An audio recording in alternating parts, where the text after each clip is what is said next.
Good afternoon. Welcome to this Tech and Society session.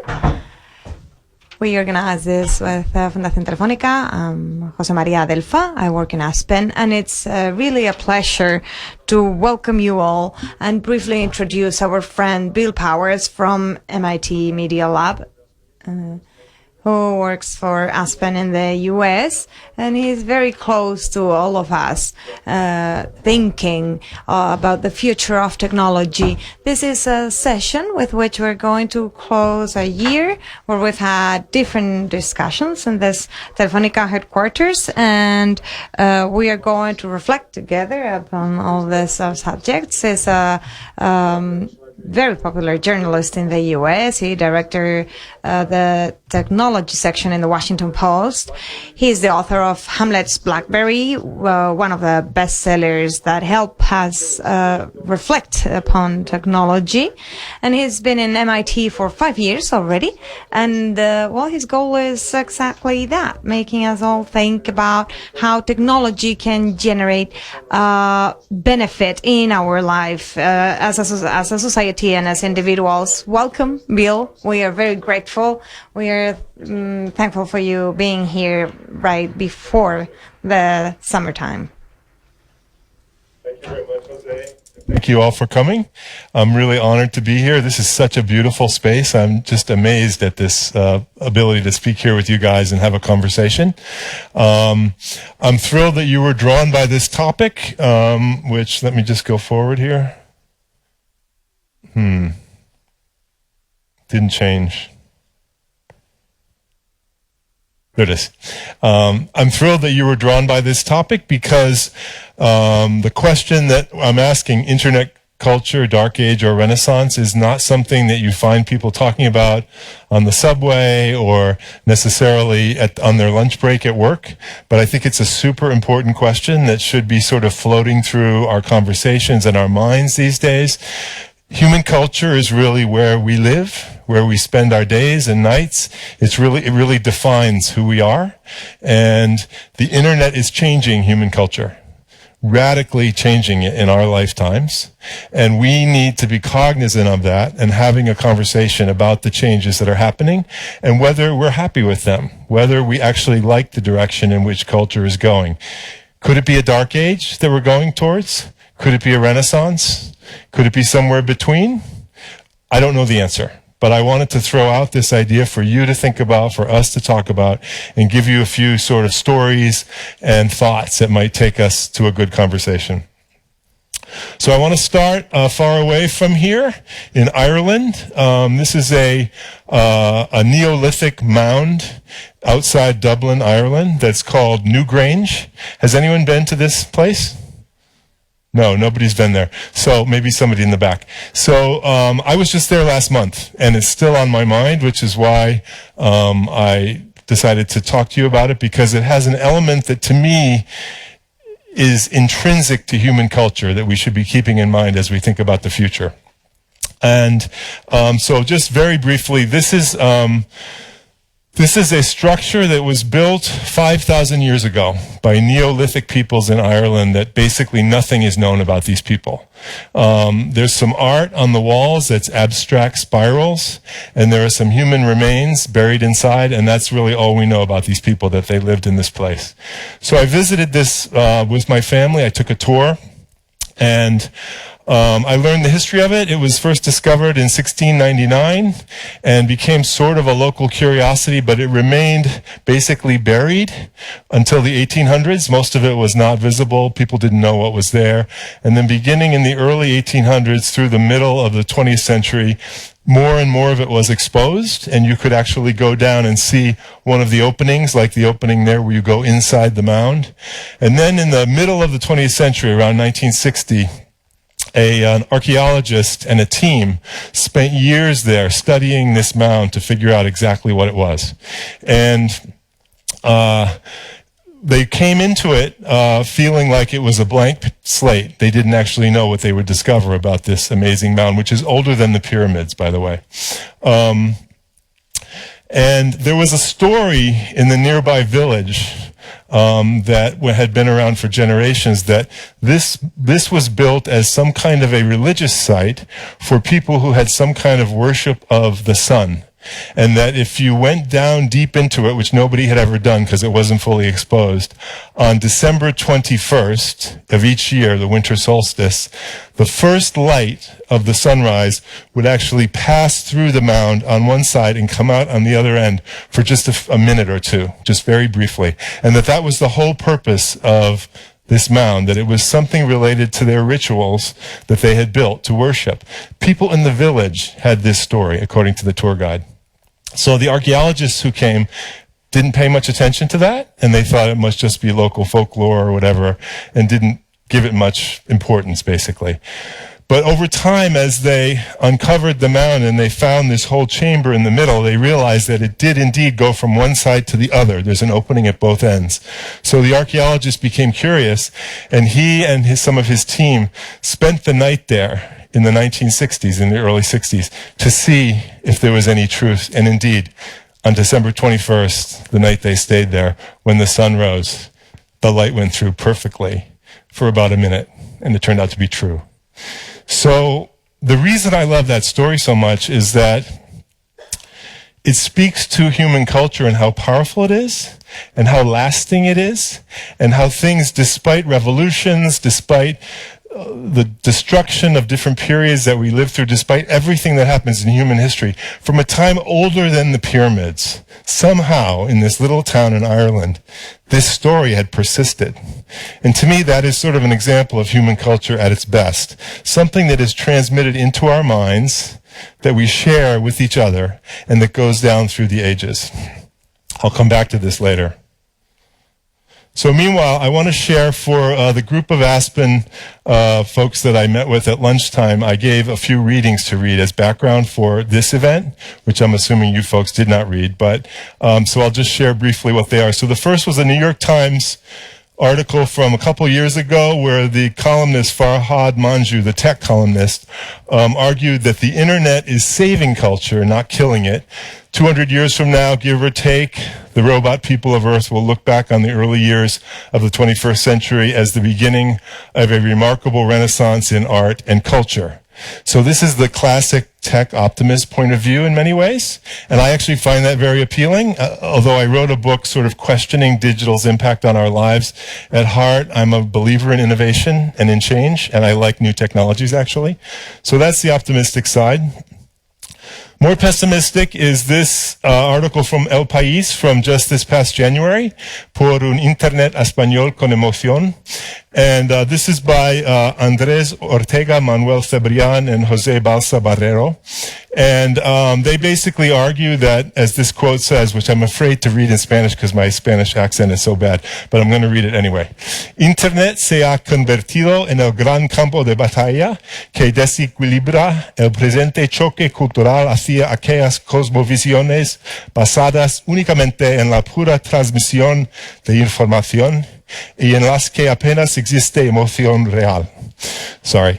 So, the idea is that there's a kind of a cultural war going on almost with the internet, and that the cultural traditions and ways of having discourse and coming together in public spaces are being dominated by some people who come from a certain culture, English-speaking culture in particular, and that is kind of a big downside of how we live. And as this article suggested, maybe there's something about Latin culture, about Spanish culture in particular, that should play more of a role in internet life, and that there's some adjustment to be happening in our culture if we're going to have a true renaissance. So I wanted to give you a little background about how I came to this question before I move on to the rest of the talk about Dark Age or Renaissance. Basically, around 2007-8, I was invited to be a fellow at Harvard University at the Kennedy School of Government, where they have a center for journalists, to do a project, to spend a whole semester there working on a project of my choice.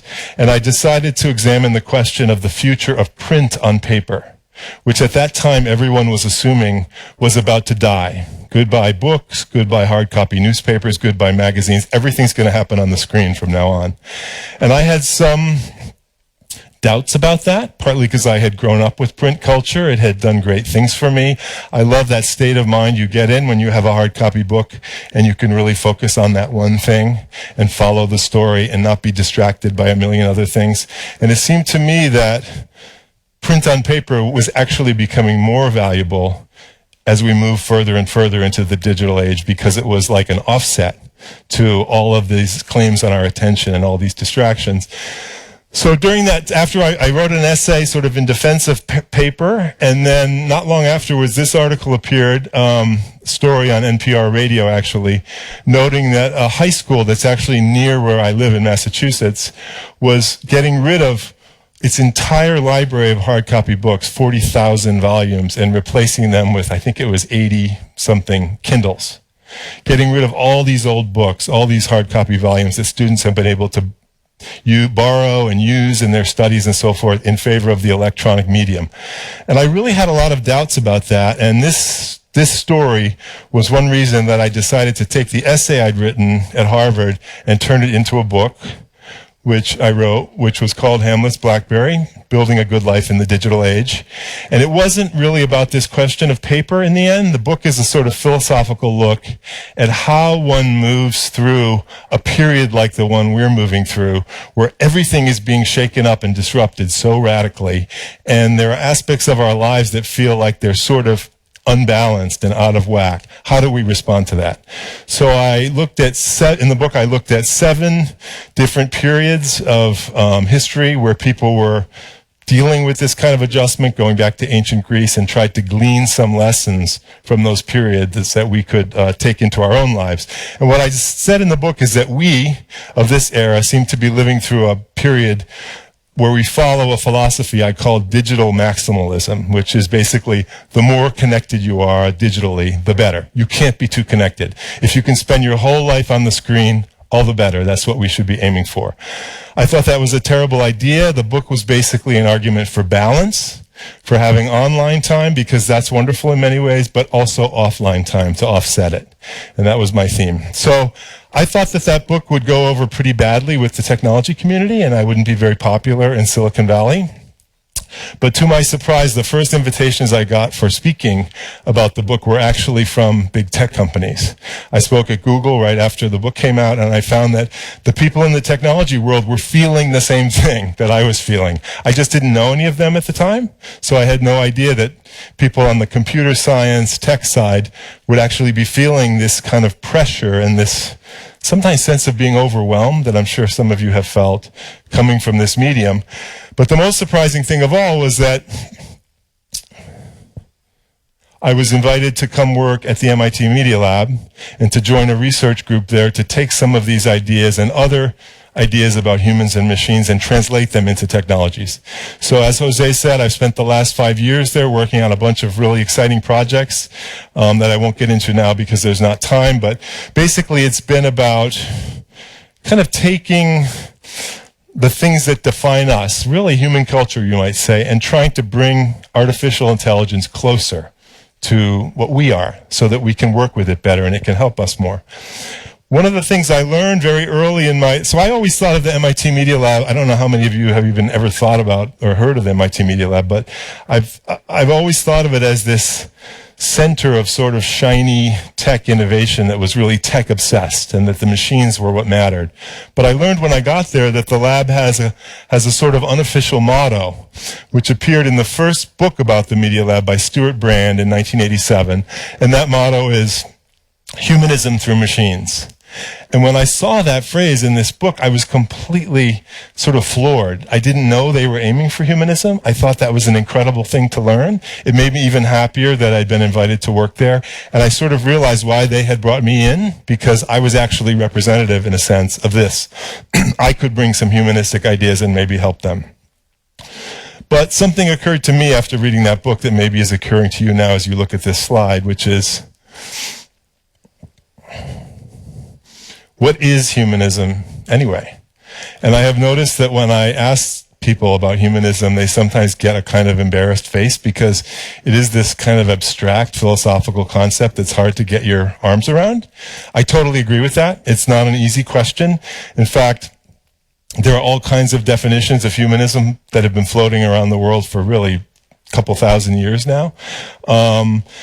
I think that basically my take is that I think we need a new humanism, some kind of rebooting, if you will, of humanism for the digital age.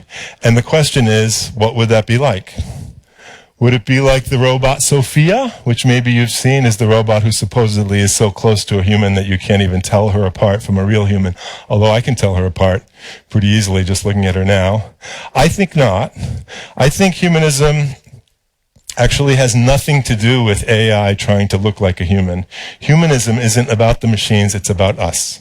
It's about how our culture defines who we are and not only enriches our lives as we're living them today, but takes our lives to a better place in the future, that we actually can use humanism to build a better world.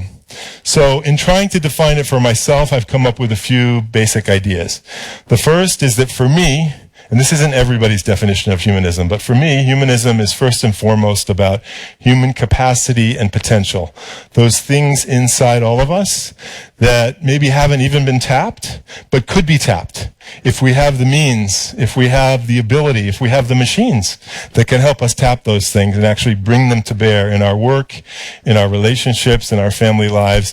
And potential is sort of a related idea, but to me it means also the ability to change things outside of oneself, to actually have an impact on the world. And the second aspect of my own definition is humanism represents human commonality across time and cultures. Now that's sort of a vague, somewhat vague phrase, commonality, the things we have in common. But one thing I've noticed in studying culture over the years, and as a writer, as a journalist and a writer, and now a scholar of technology, is that amazingly, when you go to seemingly radically different cultures across the world, you find that there are these same basic ideas that have risen up as humanistic ideas, ideas of freedom, ideas of integrity, ideas of dignity, ideas of what it means to have brotherhood or sisterhood, ideas of loyalty, all these abstract ideas that sort of define people within their societies and that people admire. I've lived in Japan some years ago and was deeply affected by Japanese culture, and I found these analogs in that very far away culture, so different from the US, to the things that I value in my own sort of European/American culture. So that's what I mean by human commonality. Okay, so that's great. That's my definition of humanism. But how does one make it happen? How do you actually bring this to bear in the world and with the machines? So one of the ways that I think humanism happens is actually what we're here for tonight, is we ask big questions and we debate prevailing assumptions in society. So one historical precedent for this is basically the early Renaissance, the Reformation that happened, as you know, in Europe in the 1500s, where the debate and the questioning was basically led by these two people, Martin Luther and Erasmus, who in different ways asked very dramatic, radical questions about some of the assumptions that were dominating the church and therefore dominating culture in Europe, and actually opened up the space for all of those things to change going forward. Incidentally, there is an unusual, I've noticed, amount of interest suddenly in this story, and particularly Erasmus in the US. There was a book came out last year that was an amazing dual biography of the two of them that got a lot of attention. And I think that's a signal that we're looking to the past to find answers to what we're struggling with today. And then I see examples in our current day world all the time. So literally when I was driving to the airport to fly here 2 days ago, I heard a BBC radio story, this is the story, about Africa's digital transformation and the question of whether something has risen up in Africa called digital colonialism. And basically they had two different kinds of people interviewed on this hour show. The first were the tech people from Silicon Valley, who argued that, one person in particular argued that big tech is doing amazing things for Africa. We're giving Africans freedom. We're releasing them from the past. A bold new future is being built by Silicon Valley right here in Africa. And then you had the actual African experts on the interview, and they said, wait a minute. You guys have brought your Facebooks and your Googles and all these other platforms here, and you're actually sucking up our data and selling it to the rest of the world and making a lot of money and not really giving us very much back. And we sort of feel like it's a new kind of colonialism This phrase was used by one or two of the people in the interviews. And I was, I don't know who's ultimately right about that question, but I was applauding this willingness to stand up and question what has become conventional wisdom about technology, that it's all about us and all about helping us and helping us be more free, when sometimes it seems to be the opposite. So the other thing that I think humanism is about is literally doing that, defending humanity, sometimes aggressively, sometimes asking the questions in ways that are so bold they can even be offensive to some people. This book has just come out in the U.S. about 6 months ago, The Age of Surveillance Capitalism, by a professor at Harvard Business School, Shoshana Zuboff, who spent 15 years basically investigating how Silicon Valley's business model emerged over the last couple decades, and the way in which basically the effort to track us everywhere and pull in our data and then use it to sell to advertisers and make money from us, what's called the sale of the behavioral surplus, emerged, and where it's leading us to. And Professor Zuboff has reached the conclusion that the goal is to automate us, is to turn us into machines so that we can basically be raw material for profits, period. Now, she's right. That's a very dehumanizing prospect and the kind of thing we should be pushing back against. So another reading that I gave the folks who I met with this afternoon was an MIT commencement speech by Tim Cook, the head of Apple Computer. And it had a wonderful moment, and it was a very pro-human speech, especially for someone from Silicon Valley. And he had this wonderful thing he said to the graduates of MIT. This is 2 years ago. He said, "I'm not worried about artificial intelligence giving computers the ability to think like humans. I'm more concerned about people thinking like computers, without values or compassion, without concern for consequences." For someone in his position, that's a pretty radical thing to say, that the things I make may be actually turning people into machines where they're sacrificing their human values. And you graduates, as the computer scientists and engineers of the future, are in a position to change that, which is what he said in this passage. And I thought that was a hopeful sign. So almost as proof that Tim Cook was serious about that, he actually toured MIT and looked at various projects going on that sort of had a humanistic bent. And this is in the lab that I've been working in for most of the last 5 years.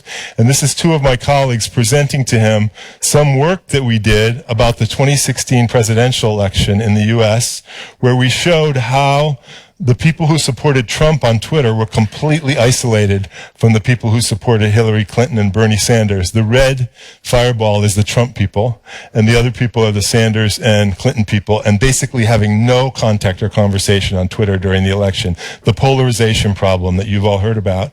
And we kind of my colleagues explained to Tim Cook how that happened and what we could learn from it and steps we could take. He was supposed to stay with us for 20 minutes. He stayed for 5 hours, listening to the stories we had to tell about this kind of work, which I took as a very good sign for the possibility of us being in a renaissance. So speaking of attention, one thing that I think we really need to be focused on as we move forward and try and make this a positive revolution is how we deploy our attention. And I love this quote from the French philosopher Simone Weil. "Attention is the rarest and purest form of generosity." I believe that 100%. I think we have decided to allow our attention to be cut up in all these chunks so we don't deploy it as generously, as usefully, as empathetically as we might. And that's something that we could really focus on changing. And just an example of the work that we're doing at the Media Lab, that same group that presented to Tim Cook, we developed this idea called the Hearth, which is a device that is being deployed in towns and cities around the country as an experiment, where people in these towns who come from different perspectives and sides of the political fence gather around a table, have a conversation about questions, and then this device records the conversation, classifies it by topic, and if the people want to give their names, by name, and then gives that conversation to journalists and political leaders who want to be in closer touch with what's happening in our polarized country, so that they don't miss the signals from the people as they did in 2016, as some of them did. And it's just an experiment, but the idea is eventually a bunch of communities using this might be linked together and compare their data and see if they can find a new path forward that's a better, healthier kind of discourse.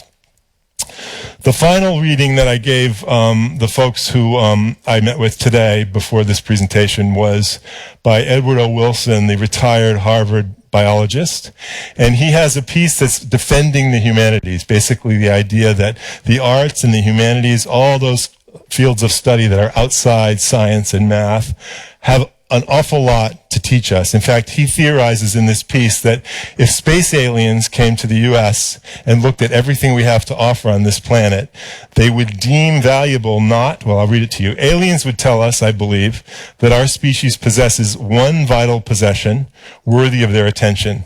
It is not our science and technology, as you might think. It is the humanities. And he goes on to explain that while science and technology tend to converge on certain answers and sort of move forward together, especially now with the internet, scientific knowledge moves forward in this sort of en masse fashion. The humanities and human culture is constantly exploding in all kinds of directions and is very hard to reduce to sort of one thing that you can put a number on, you can quantify, and therefore in a sense it's richer and it tells us more about who we are. So another hopeful sign.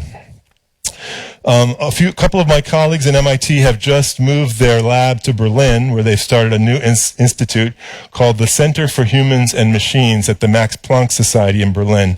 And it's about bringing those kinds of ideas, the values that one finds in the humanities, and in particular the social sciences, to the development of AI, so that AI comes closer to human values and works with us more closely. And I find that a very exciting project, and I'm actually going from here to Berlin to spend some time with them. And that takes me back to the mound. So in preparing this talk, I actually just wanted to tell you that story about the people remembering the story about what this supposedly was built for, and then it turned out to be true. I thought that was a great story about human memory and culture. But as I put the story together, I realized that this is a technology.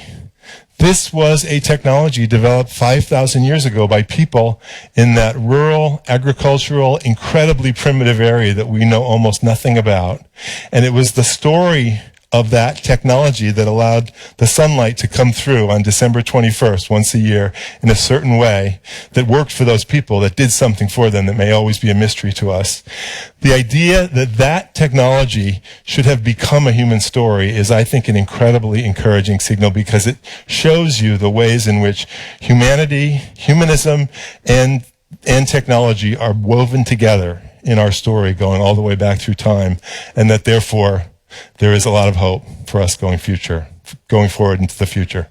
So with that, I thank you, and I look forward to having a conversation now about some of these ideas.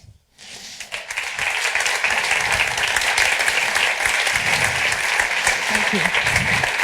Hola, María. Hola. Gracias. Hello.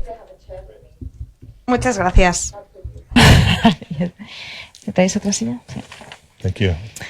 Thank you so much, Will, for sharing your ideas. My pleasure. It's very thrilling to have you here. And I'm very honored to have this chance to ask you a few questions, Thank you. I think it would be the few first ones, then we open it to the audience. So thank you for being here again. Mm-hmm. To prepare this interview, I have used two digital devices, my laptop and my smartphone. And thanks to them, I have been able from home and in a very short time to access excerpts of your book, interviews that you made for the newspapers that you used to work with, video interviews in YouTube, online. I have consulted concepts. I have read the readings that you recommended us. So in a very, very short time, I have accessed a lot of information that without the internet would be very, it would be, at least it would be longer. It would take longer to have it. So I think it's in some way this access to this cultural content is a miracle. The internet is somehow, or the digital environment is somehow like the Library of Alexandria rose from its ashes. So this, I agree with you. I am an optimistic about technology, but I also think that we have to think about it and how to use it and with what means. No? The second miracle that I thought about is that thanks to this access, the thought of someone distant, this means you, well, now you're close, stimulates the anonymous reader, who was me for you. I was an anonymous reader, enough for me to reflect and generate a new space of creative thinking. And I think creative thinking is probably the basis for creative acts, and creative acts are the basis that sustain any cultural system. I was very interested in your definition of humanism and humanities, but I would like to know about your own definition and maybe current definition of culture, because maybe the digital age or the digital era we live in has somehow changed the definition. What do you think? Yeah, so I don't think that meaning of culture has changed, because it's actually a very flexible word to begin with, and it can contain a lot. It's very broad. There is a kind of very specific meaning of culture, which you know very well because you work in the arts, that's about artistic creativity. So I go to the museum, I go to the symphony, and I'm ingesting culture.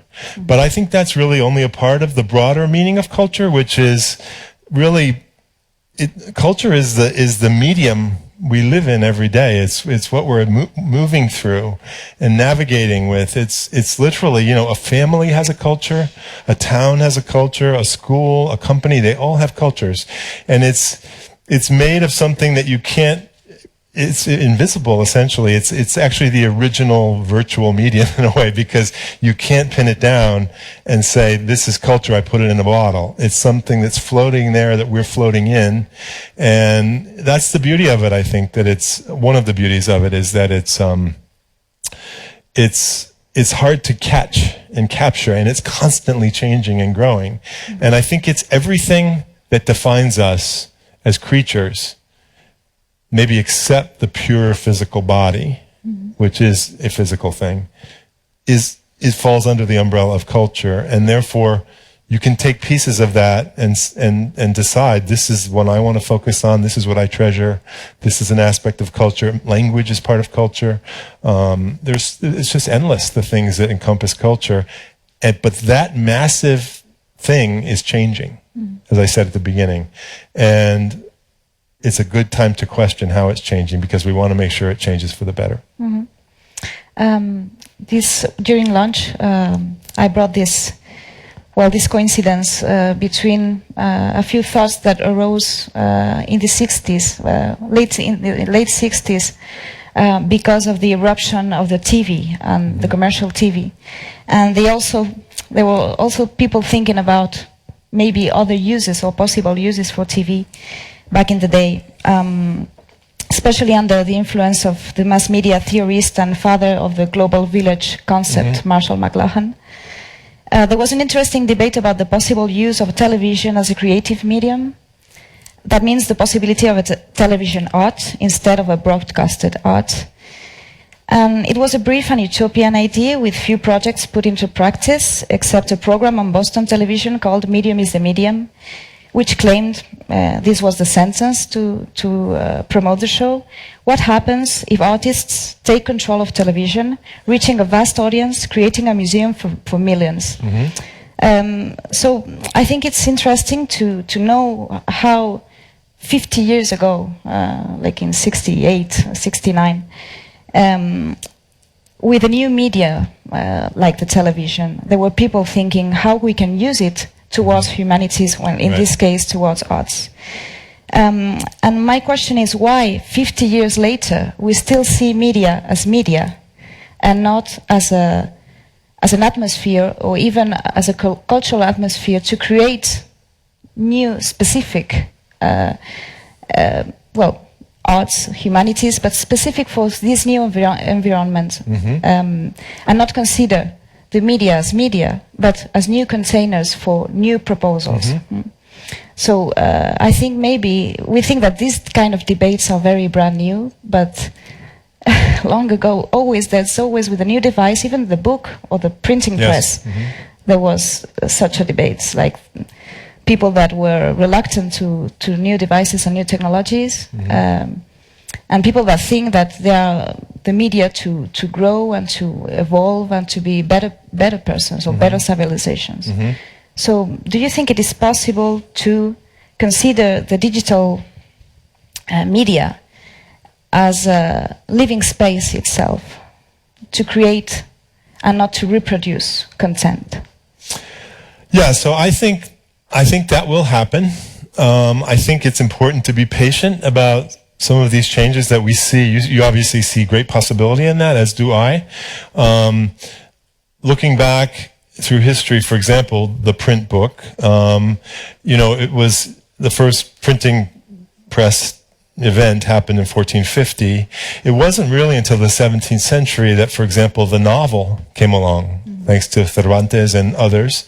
That's a long time. Like, nobody had really figured out, oh, wait a minute, we could put stories in this and, like, sell them and have a lot of people be able to, made up fictional stories. That really only took off much later. Similarly with TV, in the early 60s, there was an American who, to us, made a very famous statement. His name was Minnow. I forget his name, but he was a public official in Washington. And he said, television is a vast wasteland, and children should be kept away from it, essentially. So look at what's happened to television since then. Look at the amazing riches that have come our way through television. It took, decades for it to really blossom into something amazing. And so I think it will happen. I think it might happen more quickly because digital itself is a faster medium. But I would say don't count out the artists having a big share of what's happening with the internet, because it's perfect for them. It's limitless what you can do with it. Thanks. Well, the digital age has also introduced a substantial change in the capitalist logic that rules the world nowadays, finally. We have gone from a productive industrial culture to a reproductive and post-industrial or information culture.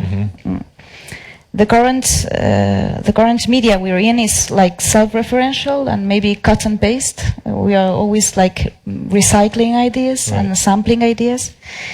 Do you believe that unlimited access to content has diminished our creative capacity for creative thinking, truly creative thinking, that we are mixing made ideas and copying and pasting and sampling? You mean because there's too much, it's hard to... The oversupply makes it hard to be creative. I think there's too much, and we are overwhelmed. Yeah. And we have no time for reflection and deep thinking, probably. Yeah. So I agree with you 100%. I mean, that's part of what my book was about. I was in the book I write about living in an internet-connected house. My wife and I, both writers, trying to be creative.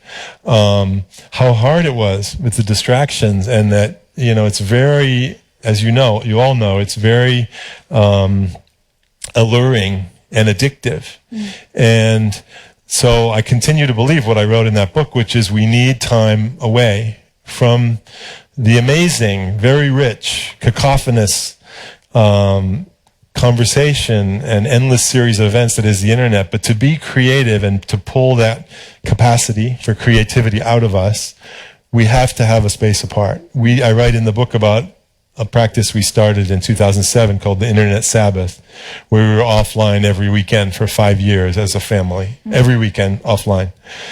That was wonderful for our work and our creativity. My wife wrote an amazing book during that period. I wrote my book during that period. So I think that idea of sabbaticals or Sabbaths has really grown. And this is the reason, is that in order to extract from our own imaginations what we can bring to the world, we have to be away from all that noise. I see. Also, digital culture is delocalized. You can be connected in any place, so this is very interesting. But under its apparent goodness, this incorporates a few paradoxes that are maybe linked with the new that you shared about Africa. Because on one hand, social differentiation, will no longer understand traditional social classes like north, south, peripheria, and center. But now there are two classes, connected and non-connected. So there is a new new outcasts, people that are pulled apart from connectivity and its goodness, and that might react, we don't know how. Or even people that would react not with a sabbatical day per week, but maybe react as we just go apart. So this is something that is starting to grow, and because we are really overwhelmed somehow. But I think this is true that if we don't control this inequality based on connectivity or not, new differences and problems could arise from that. Absolutely. Besides immigration and other global problems. Yeah. So how do you think we could fight against this new form of inequality? Yeah, I think it is, I think the digital divide, as it's sometimes called, is being addressed and will be addressed inevitably, unless we have a global depression and we can't afford to have technological development anymore. I think a time will be reached when everyone has access to the internet. For the moment, it's true. I mean, people have said since my book came out, well, you had the luxury of disconnecting. Isn't that great? Some people would love to be on the internet. That's true. That's absolutely true. But I think everyone who winds up on the internet who's not on it now will find the same downsides that many of us have found, and will have to navigate that in the same way and negotiate that for themselves. And so, I do think the future we're looking at it's sort of like when electricity was rare and most people didn't have electricity. If you projected your mind forward 100 years, most people would have electricity. That happened. And I think the same thing is going to happen with the internet, and we'll have something to learn from those people who've been offline for a long time, because they've been living in a way that actually has some aspects to it that are very nice. Doesn't help them get a job or do practical things, but there are aspects of being offline that are very natural. And they'll have things to learn from us, because we will have been digital citizens for generations, and that's something to teach. I do think there will be a kind of a flattening out, and that genuine problem will be solved. But somehow the internet was, at the beginning, in the 90s, it was an utopia of freedom and free access to content. But the truth is that even if the whole world can connect to the internet, the contents are not unlimited. In certain countries, the contents are in China or in the Arab countries, the contents are not free. Yeah. And even with the social media, we are determined to read the contents that makes us happy, so we can click on the ads. There's still this logic.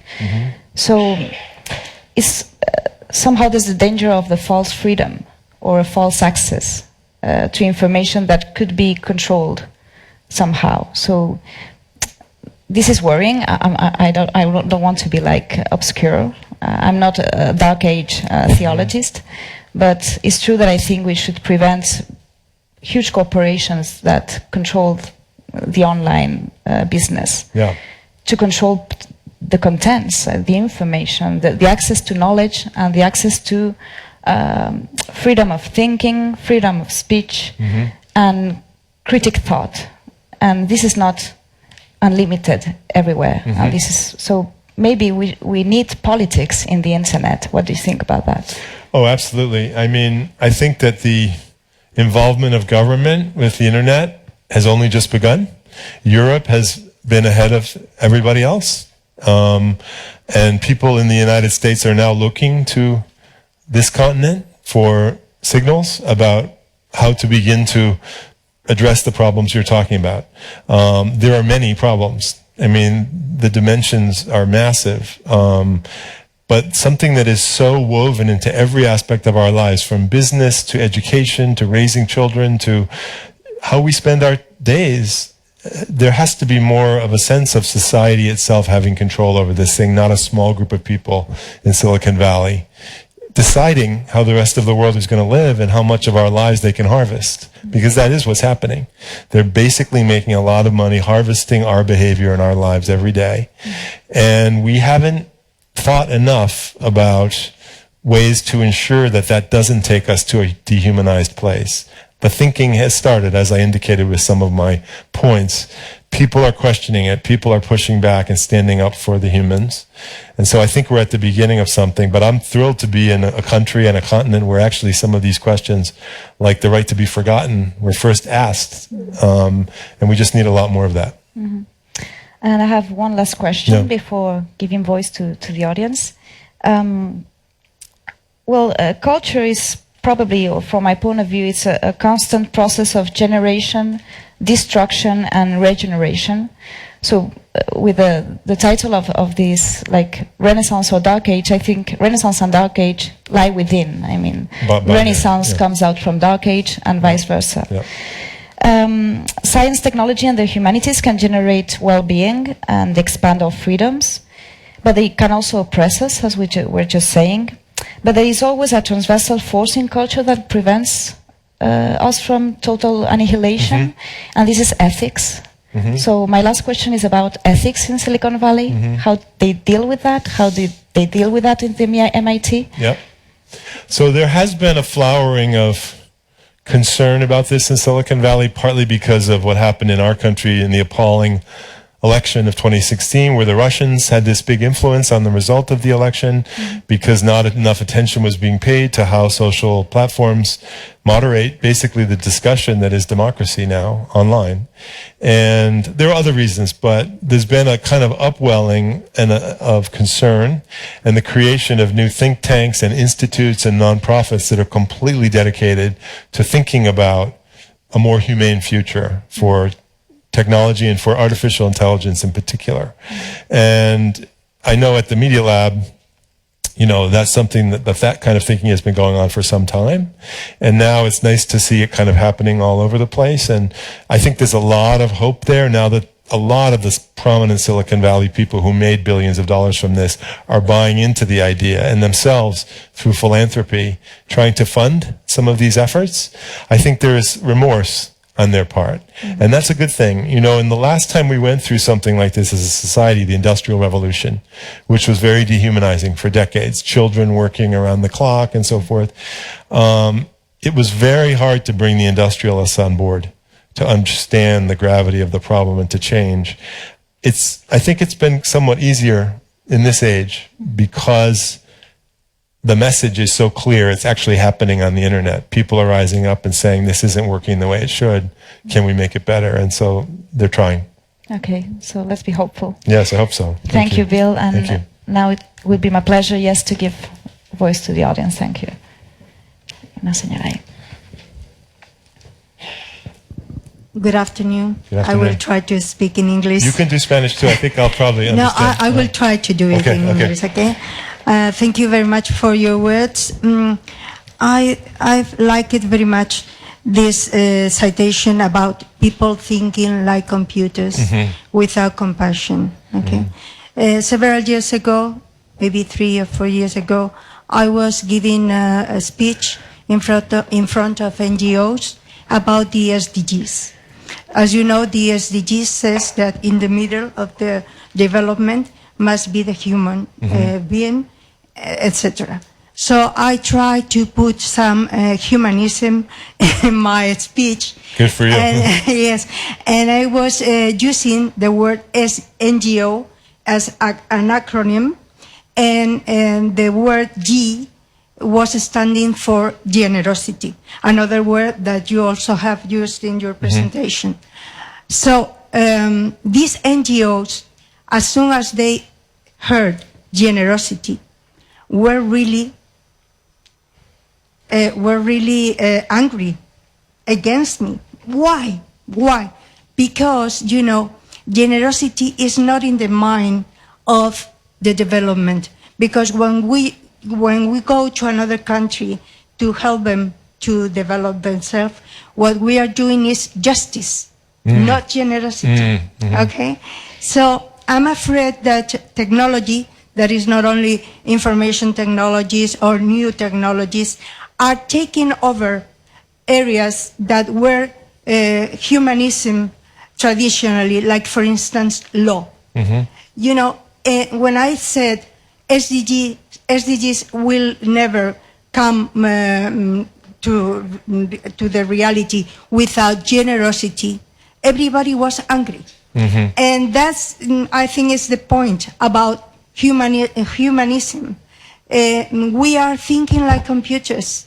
We are making law and other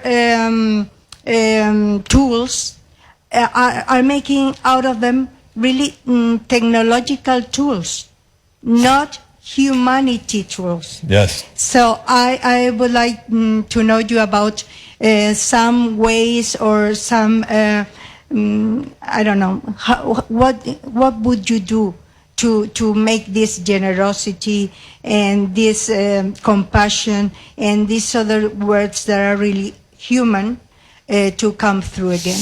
Yeah, so thank you. So I can give you an example of an area that I think is ripe for progress in this regard with regard to law and artificial intelligence. And we have this issue in the US, I don't know if it's happening here, where the courts, the judges, have been using in some jurisdictions in the US AI to define the sentencing, the jail terms for certain people convicted of crimes. So they look at sort of the data on this person and sort of try and predict whether they will commit a crime again, and if so, they might get a longer prison sentence.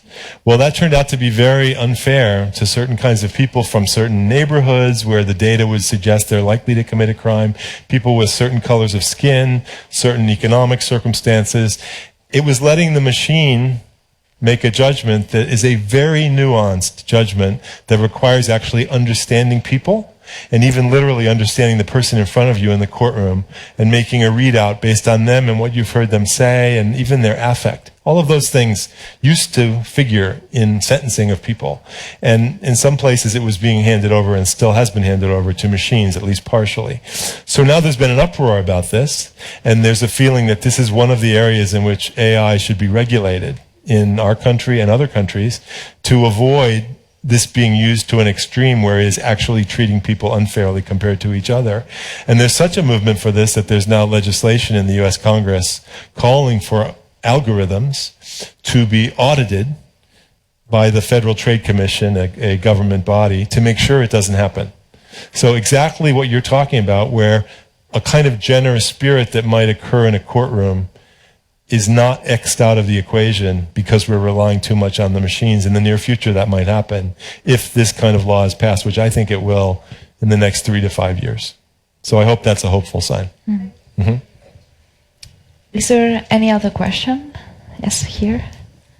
Oh, excuse me, afterwards. Yo voy a hablar en español por puro. I'll speak in Spanish. I'm a little shy. I'm a journalist. And I would like to talk to you as a journalist. We are going quite crazy about digitalization right now. So we're looking for the way to keep being profitable, to keep having a big audience. I'm with a colleague here. He was working researching in that international consortium for some time, and right now we are dominated by the formula that Netflix is imposing, where they follow what the audience likes with an algorithm, and we are trying to look for the perfect way to find what the audience wants to try and be profitable. But we are creating really small market niches, and we are leaving important issues behind. We are not reporting, we are not giving information about everything because we consider that there's not going to be an audience. So we just want to know, because I know we are working on this. We are working with artificial intelligence, with different algorithms, but how can we find that balance between adequate information and audience, because we're going quite crazy with digitalization in this sense. And the question was about, in terms of using these algorithms for audiences, is it about journalism per se, about distributing journalism? Yeah. Is that right? Yeah. What's the future for the future for it? Yes. Yeah. So coming out of journalism myself, this is something I've thought about a lot, and I think that there has been actually too much reliance among journalists and media companies on the idea that the algorithms will solve this problem for us. I think there's a dawning realization of that. There was an article not too long ago in the US in a kind of a news media website that said the problem with shiny things syndrome, the shiny things being AI, basically, and these technologies that we use in the hope of saving journalism. Audience is a big problem because the audience is obviously splintered in a billion pieces now. And it's very hard to draw an audience, which is exactly what you're encountering with the algorithms. But I personally think, and this article argued, that the answer for the near future and maybe the distant future is not going to be in the algorithms. It's in about rethinking story and storytelling and the kinds of stories that work in this new culture that we're building. So it's not just a technology question, it's a cultural question, and it's about the evolution of storytelling that is changing. It's already changing on YouTube, it's changing somewhat on Netflix. I think there's a way in which the manner in which you do your work will play as big of a role as the algorithms will, even as we try to improve the algorithms. Thank you. Gracias. There was a question here. Excuse, yes. Then after. Well, thank you very much for your speech. I will ask my question in Spanish, if you don't mind. I have it now here. Yeah. Okay, thank you very much. Bueno. Well, my question has to do with an aspect that you mentioned about the access to digital contents and internet contents. I'm an editor, and I basically became an editor to communicate culture, whether with fiction or an essay. And the big discussion nowadays, and I would like to know your opinion about this, is precisely about the access to information. We as editors, we focus on, free of charge culture against free culture.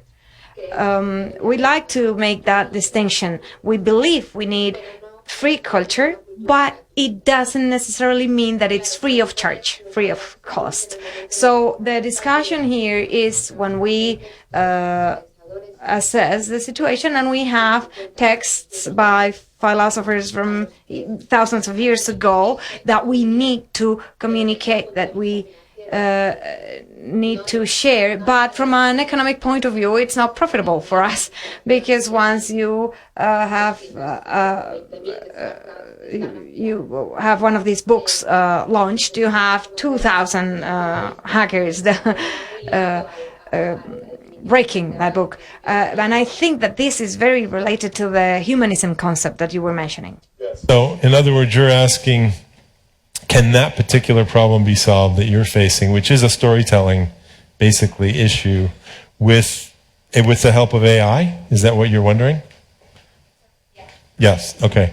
So, a similar answer to what I said just now, which is that I think it's more about the storytelling evolving so it matches the AI rather than the AI coming in and solving the problem. Even the business model, I think it's going to be about, what's happened with two things, at least in the US and probably here too, Netflix and podcasting. The immense popularity of those services and the ways in which they've reshaped in some fashion the delivery of creative work. The arrival of the series with all the different chapters you can watch on the screen, which is sort of like a book on television. That was completely a creation of the digital age. There had been no such thing before. And now, of course, it's a very common thing in developed societies to enjoy that. And Netflix is a very popular company, very profitable company. Podcasting is not yet very profitable, but there are some podcasting companies that are doing well, and they have developed new kind of formulas that seem to work for the market. And so I think it's going to be about learning to evolve the way we create the content so it matches the medium better than it currently does. Entonces no se trataría solo de cambiar el storytelling, sino So we would just need to change storytelling, change the product as we see it nowadays, right? That, But I think there are things that range from tweaks to radical new inventions of new kinds of storytelling that will make the difference. We're still very early in this age. You know, like I said, the novel came along many generations after the printing press. And so there's a way in which we should both be patient and at the same time try and be very creative to make it happen in our lifetimes. And I hope you can play a part in that. And in one of the texts that you shared this morning, there is at least in the United States, there is a growth of subscription content for the New York Times or like written thinking. It's true that, but we are paying for Spotify, we are paying for Netflix, but 10 years ago we didn't want to pay for anything. So there's also a change of mind, I think. Yeah. But it's true that with the publishing, la edición tradicional es más complicado, pero and publishing and traditional publishing is maybe more complicated, but it's true that there are subscription contents now that are being paid for good contents. The New Yorker, the New York Times, people subscribe and register to get this high quality content, right? I think we have to combine all that. I believe this is true. You know, we talk about the newspaper dying and the newspaper business is going off the cliff. Now, the New York Times is special and the Washington Post, but I believe both of those papers have more subscribers now than any newspaper in the history of the world has ever had, paid subscribers. That was enabled by the internet. Yeah. That's kind of amazing, you know. And it's true that they also change content. I think the video interviews for the New York Times are so good, or the in-deep reportage.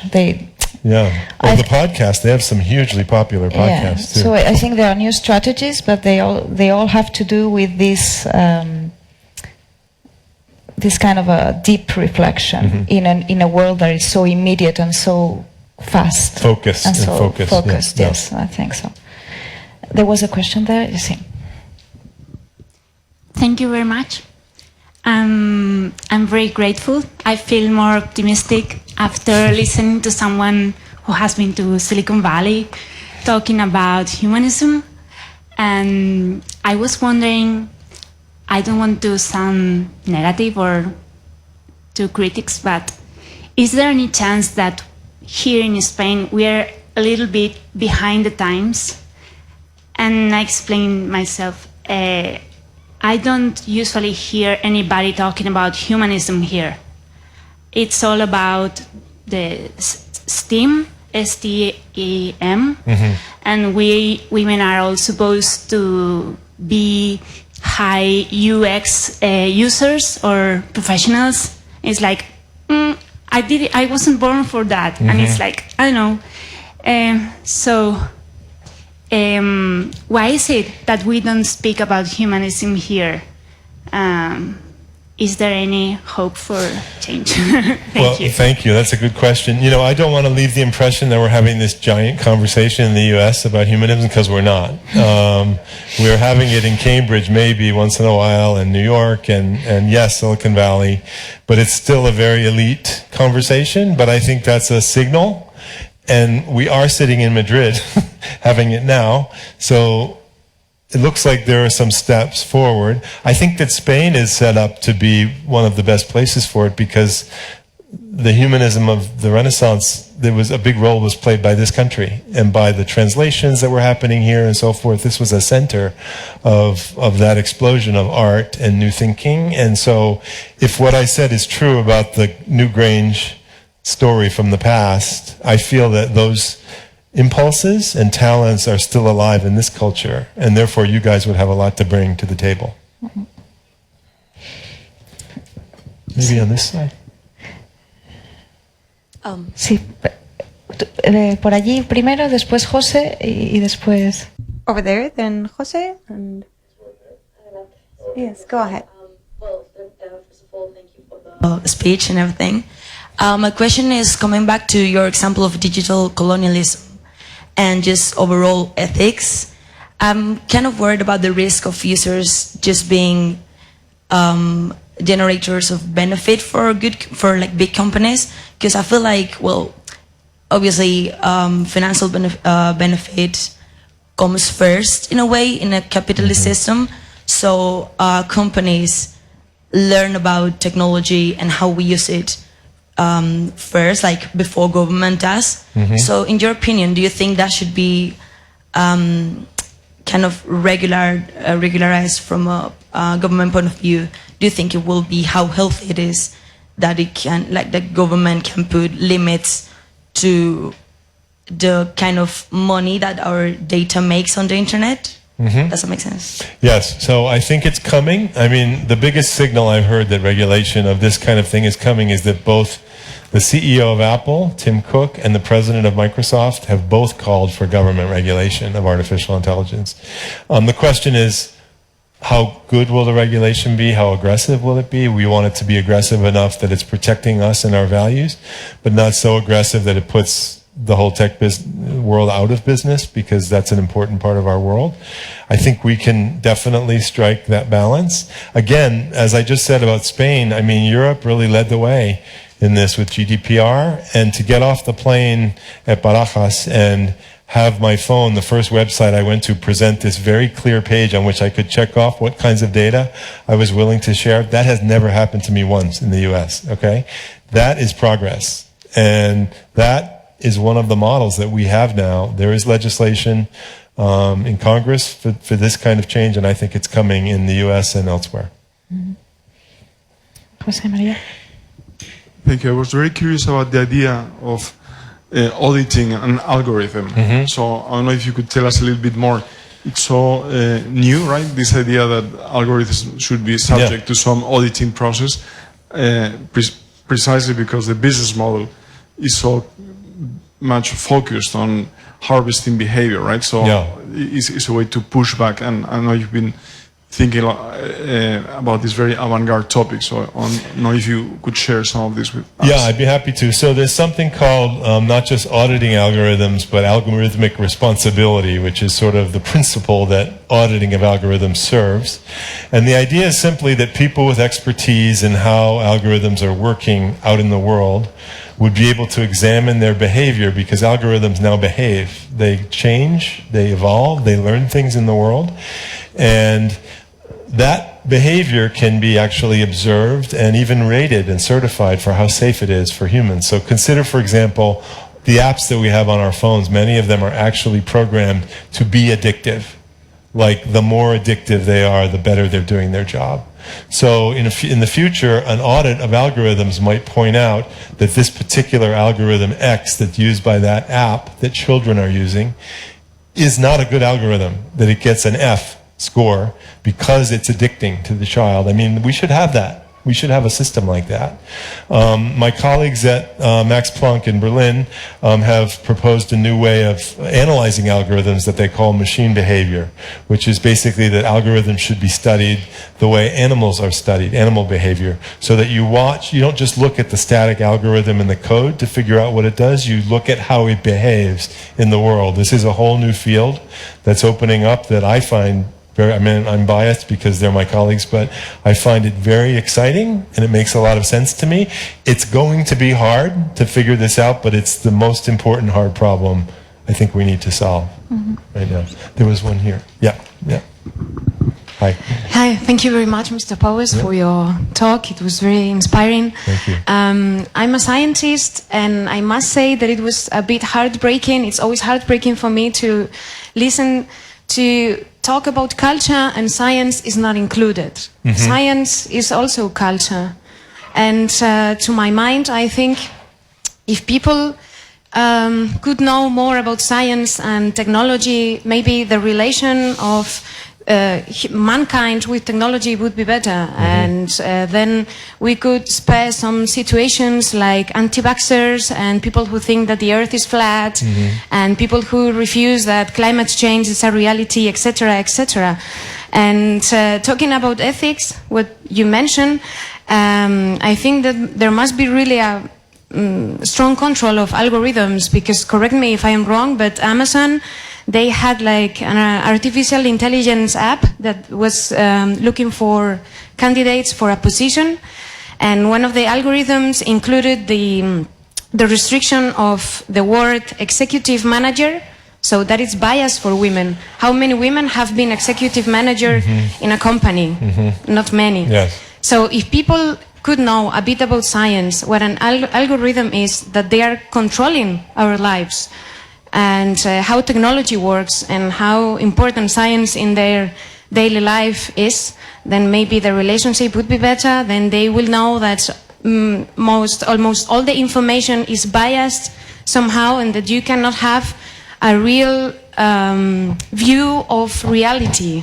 You have just small points, and you have to complete them. Because in the past, the man, when mankind was working at the field and they were working with a horse, they knew what a horse is. But now people, they are with the phones or the computer, but they don't know how they work. People don't know why the sky is blue, for instance, no? So Yes. science is also a huge part of culture, and I think it's not like, how can I say it? It doesn't have enough value. Yeah, What do you think about it? So I agree with what you said at the opening, that there should be more of science and math on one side, the STEM fields, and the other fields coming together, and that science is part of culture. It absolutely is. The problem is that in previous eras of our culture, science, there wasn't so much specialized knowledge to acquire in order to become a scientist. You could actually be a scientist and a philosopher. In fact, the original scientists were natural philosophers. It's so specialized now and so high level. That's a tribute to how far we've come. But the downside is that it's very hard to do science, like when you're in school and university, and also have the time to read Dostoevsky, and to ingest Kant, and to understand that the things that are in those sources of knowledge are just as important as anything you're going to put in your engineering work. And it goes the reverse as well. Humanities and the arts have also become incredibly specialized, and so people are in these separate worlds. And, having worked in a place where they really make an effort at the Media Lab to bring in people from different backgrounds, I've seen the magic that can happen when people from both sides work together, but it requires the people on both sides to be open to it and sort of to have the self-security to be willing. I mean, when I got there, I was a little bit afraid to admit that I didn't know how to code at all. But then I realized that the scientists were actually insecure about the things I knew about. And many of them had never read Dostoevsky. So I was able to share those things with them. And you have. See, you're the ideal. You've done both. But that's the challenge. And I think that the answer is not going to be to require everyone to be a Renaissance woman. It's going to be to somehow have there be more of a dialogue between the two sides so we can share across the divide. Because if we don't share across the divide, algorithms like that bad one, I mean, who at that company didn't recognize that that would be discriminating against women? Do they know nothing about feminism? Do they know nothing about modern ideas? What a disastrous thing they did. They should have known that, but that might have required a different kind of education, or somebody in a different gender being the coder. Thank you. I think maybe two last questions. There's one in the back too. Oh, yes, okay. One in the back and there. Gracias, Mr. Powers, por la conferencia. Thanks, Mr. Powers, for the speech, the fact of understanding where we come, where we're going to. Well, I think that to have cross-functional teams is something key to, but we can't say that, we can't say good algorithms, bad algorithms. No, that is, what usage are we doing out of algorithms? As, for example, a tool, a knife here in Spain. We love ham here in Spain, so a ham knife could be useful to cut ham or to behead somebody.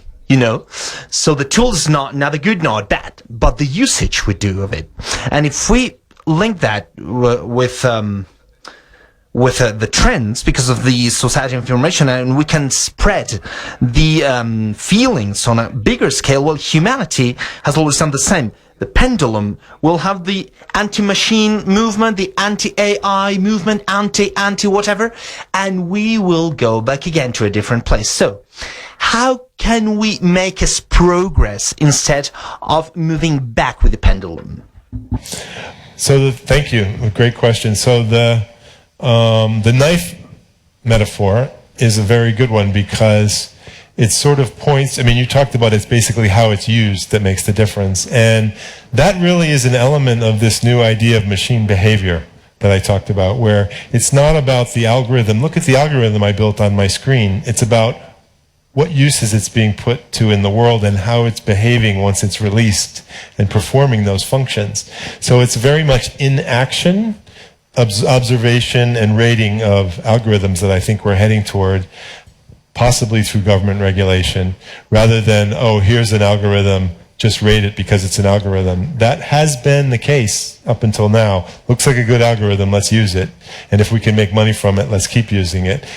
Factoring in society, bringing these different kinds of knowledge together in the ratings and understanding of what humans are when they're used for certain purposes is the whole future. I mean, that's what it's all about. I think we can do that. I mean, look at the things we've already done. Look at the cities we've built, the amazing cultures, the art that we have surrounding us.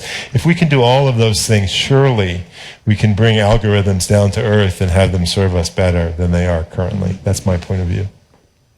Bien, una última pregunta. One last question. Good evening. Thanks for the presentation. Thank you. I just think maybe there is an important point that we might be missing, and to illustrate it, my question is the following, and I would like to know what is it that scares us about the new digital media that didn't scare us about other types of media before, and to illustrate this better. I would ask another question, which is, if people would spend the same amount of time on books that they do on the internet and TV, would then books be a problem? Mm-hmm.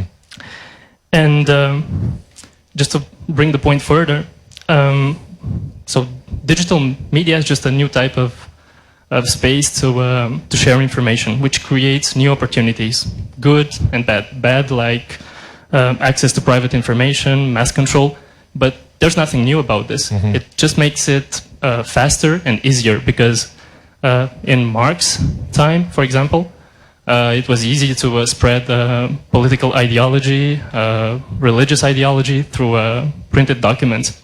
So internet just makes it easier.